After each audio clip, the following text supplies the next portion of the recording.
سب سے پہلے اگر آپ چاہتے ہیں کہ آپ بھی نیک بنے، اگر آپ چاہتے ہیں آپ کے بچے نیک بنے، آپ چاہتے ہیں آپ کے گھروں میں دین آئے، آپ چاہتے ہیں آپ کا آس پاس کا ماحول اچھا ہو، اپنے گھروں میں دین کو لانے کی محنت اور کوشش کریں۔ اس کے بغیر ہم نیک بن ہی نہیں سکتے، رہ ہی نہیں سکتے۔ ہمارے استاد محترم نے ہمیں ایک واقعہ سنایا، فرمانے لگے ایک بہت بڑے اللہ والے تھے،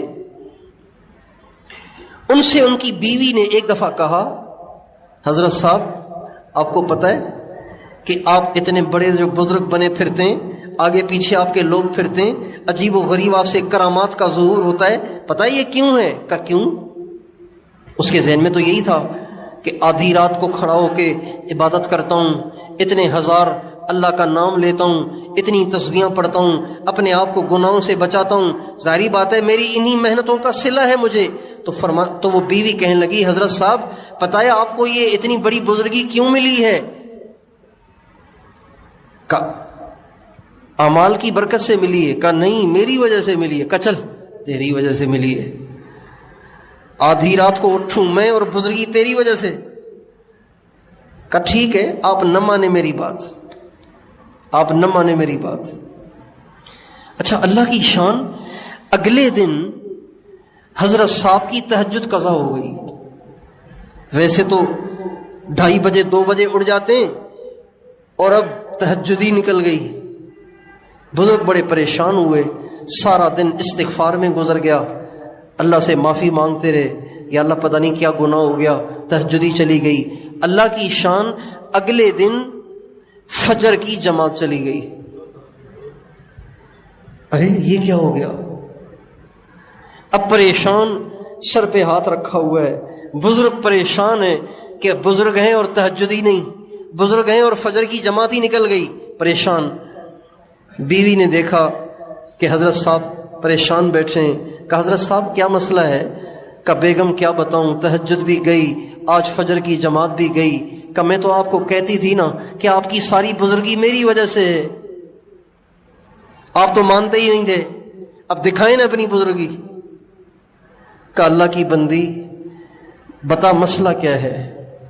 کہ حضرت صاحب بات یہ ہے کہ میں اپنے گھر میں کوئی کام سنت کے خلاف نہیں کرتی، اپنے گھر میں کوئی کام سنت کے خلاف نہیں کرتی۔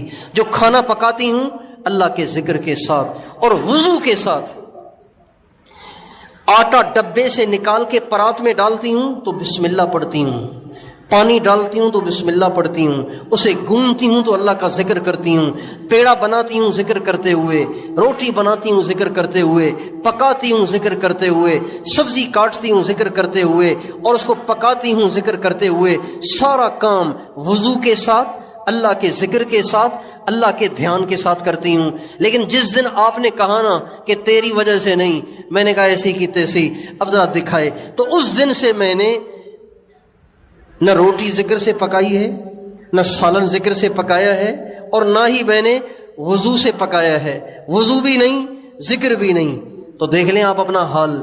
تو وہ بزرگ کہنے لگے بے شک میں مان گیا کہ میری ساری بزرگی آپ کی وجہ سے، مہربانی کر کے جیسے آپ پہلے کر رہی تھیں اب بھی ایسے ہی کریں۔ جب تک ہمارے گھر کا ماحول ٹھیک نہیں ہوگا، گھر کا ماحول ٹھیک نہیں ہوگا، ہم نیک بن ہی نہیں سکتے۔ مہنگائی کا